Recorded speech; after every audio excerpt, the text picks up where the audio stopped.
एक अभी टीस बाकी है। बहुत सारे देशवासी सोच रहे हैं कि पीओके कब आएगा हमारे देश में।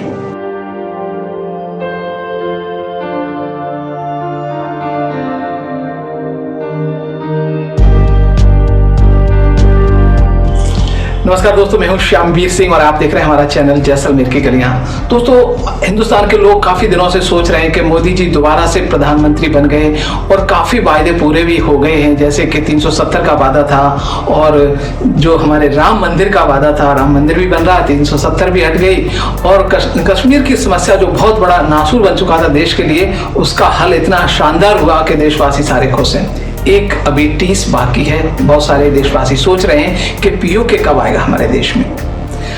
दोस्तों, मैं आपको बता दूं कि पीओके हिंदुस्तान चाहे तो बहुत पहले ही ले सकता था। मोदी जी पहले कार्यकाल में ही इसको ले सकते थे, लेकिन इसके कई कारण थे कि मोदी जी एक्शन नहीं ले पाए। आज मैं वो कारण आपको बता रहा हूं कि पीओके लेने से पहले हिंदुस्तान को क्या क्या सावधानी रखनी चाहिए। अगर हम सावधानी नहीं रखेंगे और पीओके ले लिया तो हम पीओके को वापस अपने देश में बरकरार नहीं रख पाएंगे और मजबूरी से बस हमको पीओके छोड़ना भी पड़ सकता है। इसलिए भारत सरकार ये प्रयास कर रही है कि पीओके अगर एक बार ले लें तो किसी भी कीमत पे हिंदुस्तान को वो डिसीजन ड्रॉप नहीं करना पड़े, क्योंकि जो पीओके का युद्ध होगा उसमें बहुत सारी कैजुअलिटी भी हो सकती है, देश का बहुत सारा नुकसान भी हो सकता है। तो हम ये चाहते हैं कि एक बार पीओके वापस आने के बाद किसी भी कीमत पर हम उसको वापस नहीं देना चाहते। इसीलिए भारत सरकार पीओके लेने से पूर्व की जो तैयारियां कर रही है वो तैयारियां बड़ी जबरदस्त चल रही हैं। और क्या क्या तैयारियां चल रही हैं पीओके लेने के लिए, क्या करना पड़ेगा, मैं आपको वो सारी चीजें आज बता देता हूं। पीओके हम तभी प्राप्त कर सकते हैं जब हम चाइना और पाकिस्तान से एक साथ युद्ध करके जीत सकें। आपको पता होगा अभी हिंदुस्तान की इतनी ताकत नहीं है कि हम दोनों को युद्ध में हरा सकें। ताकत इतनी है, टक्कर दे सकता है, हिंदुस्तान अपना बचाव कर सकता है, लेकिन अभी हम दोनों देशों को हराने की स्थिति में नहीं है, क्योंकि पाकिस्तान के जो हुक्मरान हैं, खासकर हम बात करें जो चाहे इमरान हो चाहे वहाँ की जो फौजी सरकार हो, तो उन्होंने पाकिस्तान को एक तरह से चाइना के हाथों में गिरमी रख दिया है। अगर पाकिस्तान पे कोई भी आंच आती है तो चाइना चुप नहीं बैठेगा। तो दूसरा एक कारण और है कि जो पीओके है वहां से होकर के जो सीपैक गुजर रहा है पाकिस्तान का, और वो सीपैक अगर पीओके भारत में आ गया तो वो सीपैक चाइना का खटाई में पड़ जाएगा और लगभग मैं कहूं कि 50 अरब डॉलर का जो निवेश कर रखा है चाइना ने, और वो बिल्कुल बेकार चला जाएगा, चाइना को बहुत बड़ा नुकसान होगा। तो जब भारत पीओके लेने निकलेगा तो चाइना कतई चुपचाप नहीं बैठेगा। तो पहले तो हमें चाइना को रोकने के लिए अपनी इतनी ताकत बढ़ानी होगी कि चाइना किसी भी कीमत पे सर नहीं उठा पाए। इसके दो तरीके हैं। एक तो हम अपनी फौजी ताकत इतनी बढ़ा दें कि दोनों देशों से युद्ध करके युद्ध जीत सकें। एक और तरीका है कि हम किसी मित्र देश को, ऐसे देश को तैयार कर लें, चाहे रसिया हो चाहे अमेरिका हो, जो कि चाइना से ज्यादा ताकतवर हो। अगर चाइना अटैक करे तो वो देश बीच में आकर के चाइना को भारत पे अटैक करने से रोक सके, तो हम पीओके को आराम से ले सकते हैं। दूसरा एक कारण और है, पूरे दुनिया में हम बात करें तो मुस्लिम देश करीब 60-65 देश हैं और सारा जो तेल का खजाना है वो इन देशों के पास है।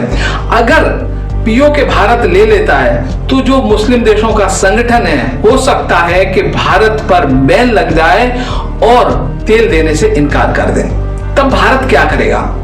इसका भी सॉल्यूशन चल रहा है और इसके लिए भारत सरकार ने तेजी से इलेक्ट्रिफिकेशन शुरू किया है। हमारे देश में जितना भी ट्रेनें चल रही हैं उनका सारा इलेक्ट्रिफिकेशन हो रहा है। जो बड़े बड़े रोड चल रहे हैं उनका भी इलेक्ट्रिफिकेशन हो रहा है। जो गाड़ियां आने वाली हैं 2025 के बाद वो सारी इलेक्ट्रिक गाड़ियां होंगी।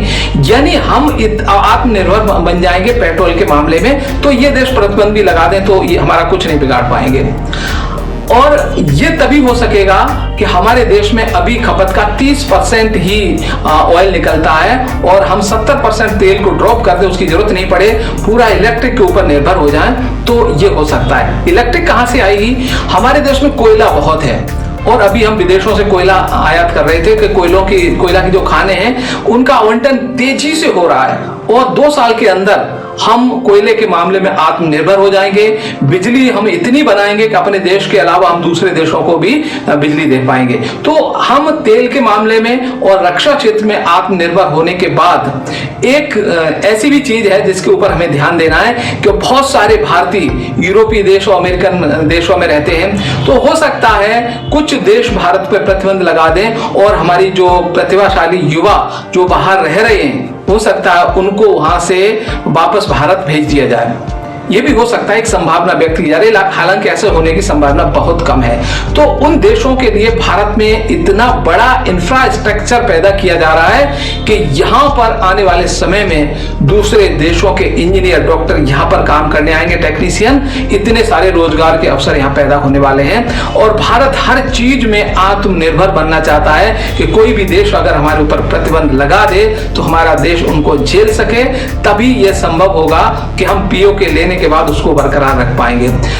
चौथा एक कारण और है कि हम पीओके में जो लोग हैं अभी, उनकी हालत जो दयनीय है, और वहां जब पीओके भारत में आ जाएगा तो वहां इतने बड़े बड़े प्रोजेक्ट शुरू होंगे कि वहां के लोग खुश हो जाएंगे कि हमें इतने दिन तक तो भीख मांगने के लिए मजबूर थे, विदेशों से कर्ज लेने के लिए मजबूर थे पाकिस्तानी, और आज भारत में इतना बड़ा निवेश भारत ने किया पीओके में कि वहां पर रोजगार के इतने अवसर पैदा होंगे कि सारे जो पीओके के जो लोग हैं रहने वाले, वो सारे करोड़पति बहुत ही चंद दिनों में बन जाएंगे। जिस तरह कश्मीर में जो विकास की लहर पैदा हो रही है, उसी तरह से पीओके में पैदा करने की जरूरत पड़ेगी।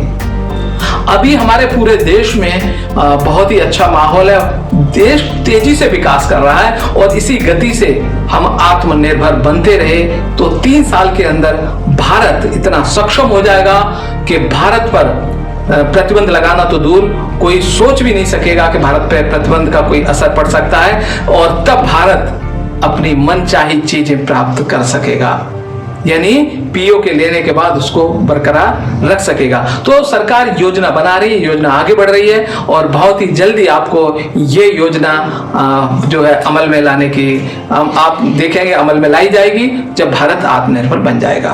तो थोड़ा सा सब्र करिए, सारे जो वादे किए थे बीजेपी ने वो सारे पूरे होंगे, और ये बहुत बड़ा आखिरी वादा होगा, पीओके हिंदुस्तान में जरूर आएगा, मैं आपसे वादा कर रहा हूँ। नमस्कार।